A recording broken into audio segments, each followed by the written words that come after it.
mumpe ku magezi nikisala ninchikole ntya mukole ntya kati kamkude emigo ako waja kugenda kamkude emigo nganda ko nganda ngachimenya aja kugenda kinai numureba kunda artere nguna artere artere nguna artere rokinai numureba omuntu ndi murumu yanje nukwe kuruga kwina nkakongana kwa ikana iza kuratira ha mugongo ari nkote ninya kumzara mabara mpulire na kumpulire obusungu bana mwe manje bata nzuno ni stocks zinavu zigire muziro chokaru nsanze ngatigana kwingira na mushigo banange mpulira nkoye manje abizo okukoba. Omusango gwa mwana muwala omuna Uganda kadama eyalikodinga obutambi nga mukama wagezaako okubanga amusumbuwa amutunuza mu mbuga ya Sitaani ayagala kumukwata obwasaasanira ku mitimbagano gya internet mwenna mwabulaba bulungi gwabadde gulina we gutuusa. Omusango gwa nkuba kyey'omunafu omuna Uganda eyateeka obutambi ku internet gwali gutukyankalanyiza nnyo era nga gwatuleka twewuunya ebintu ebimu. Kaakati nno olw'obutambi obwo twakyeyalinga abantu bangi era nga abamu kufe twavaayo ne tuteekamu eddoboozi lyaffe okulaba nti nno muganda waffe ono afuna obwenkanya era obutambi obwo bwatambula nnyo okukakkana nga bugudde mu ngalo z'abalwanirizi b'eddembe nga bugudde mu ngalo z'abantu abakuuma ekitiibwa n'eddembe ly'abantu mu nsi zino ez'obuwalabu era nga omwami eyali mwaka katambi eyalabikira mu katambi bosi w'omuwala oyo yaggulwako omusango era poliisi yajja neyemukwata mukumukwata nga bagenda mugulako omusango ogw'okugezaako okukwata kadama teekako n'okumusumbuwa. Kati nno ebintu webityo ebyokukwata ebyokubeera nga basumbuwa bakadama gy'emisango egisinga mu nsi zino ez'obuwalabu abantu baneeno abasajja beeno baagala nnyo okubanga bakwata ekigambo kukwata kyangu gye bali bakwatira ddala abakazi ebituufu nno ebyaddala era bw'oba onoonyereza ku bintu ebisinga okukolebwa ku ba house managers mulimu rape ne torture gy'emisango egisingira ddala okubanga gituusibwako emisango egisinga okubanga gikakasibwa mu bujjuvu nti bano battira ddala abasajja baayo bakwata barepingira ddala abakozi. Kati nno poliisi bwe yamukwata munnange ate ekyewuunyisa ekyasinga okutumalamu amaanyi nti ate omwami oyo yamala n'ateebwa. Omwami oyo ali myaka nga 35 ku 38 yateebwa olw'ensonga nti famire ye yajja n'obujulizi obulaga nti omwana waabwe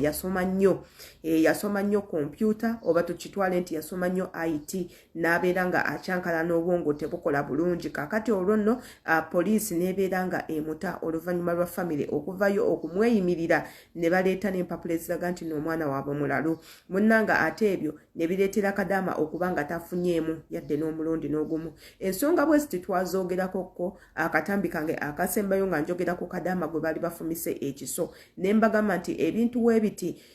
bimanyi okutuukawo gy'okoma okurikodinga akatambi n'okateeka ku internet muganda wange ne katambula oba owadde abantu abakuzizzaako emisango oba obawadde chance nnene nnyo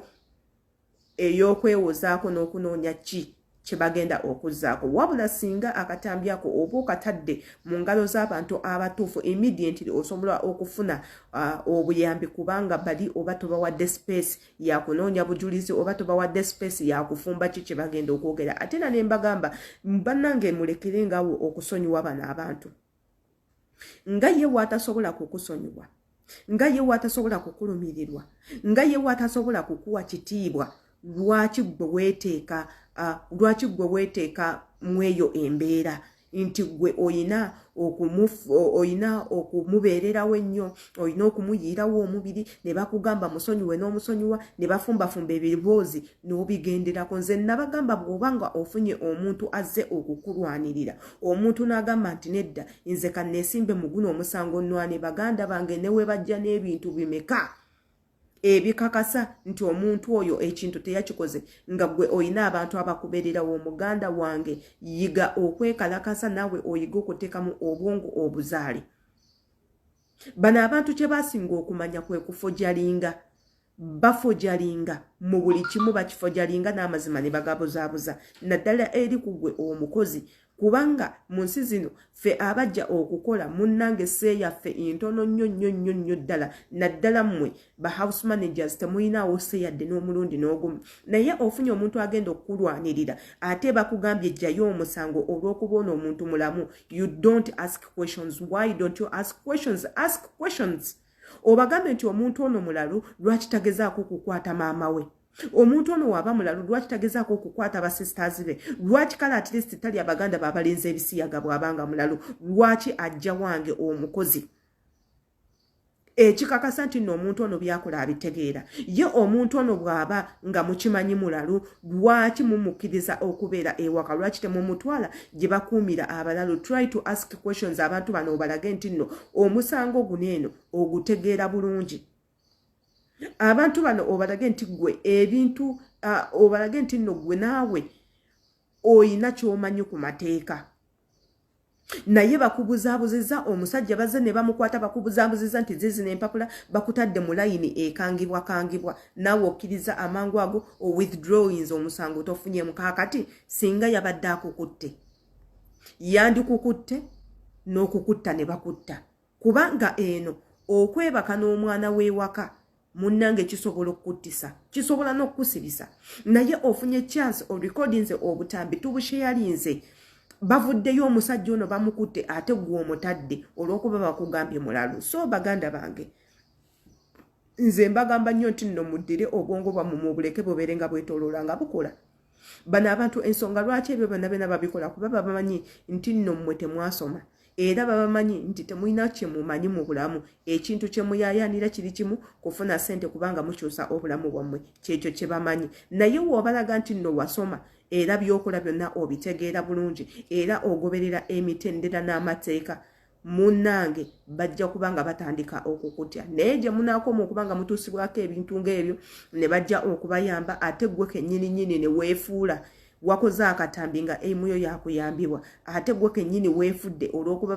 bakuleetedde empapula z'otasobola kusoma kutegeera zibeerako date try to ask questions ono yalwala ddi yalwala atya njagala medical reports eziraga nti nno mulalu ng'ate ziri up to date bakuwe ripooti yedda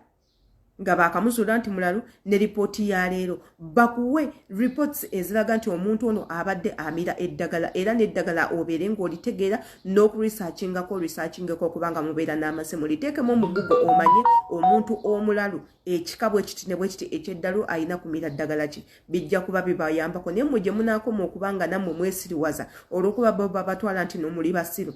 munnange obulamu bwammwe bukyagenda nnyo mu bintu by'okusaaga wabula ate nga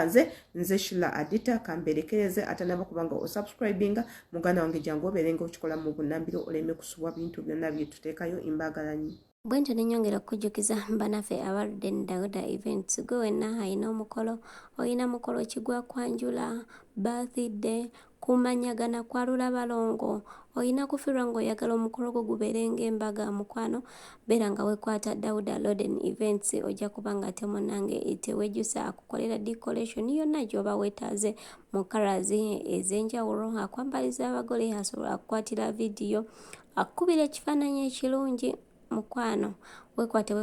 Dawuda Loden events omufunirako enamba y'essimu eri ku screen yo ate munnange ojja kuba tewejjusa alina decorations ez'omulembe nga woolaba ebimuli we biyitingana genda ku Facebook osobola okuba nga ate oyongera okumufollowinga oyongere okuzuula ebipya kuba omwana yayitiridde yazze kulema tobeera okunoonya mutimbi tobeera okunoonya mukwasi wa kifaananyi kirungi wekwate munnange Loden Dawuda events ante tojja kubeera nga wejjusa mukwano gwange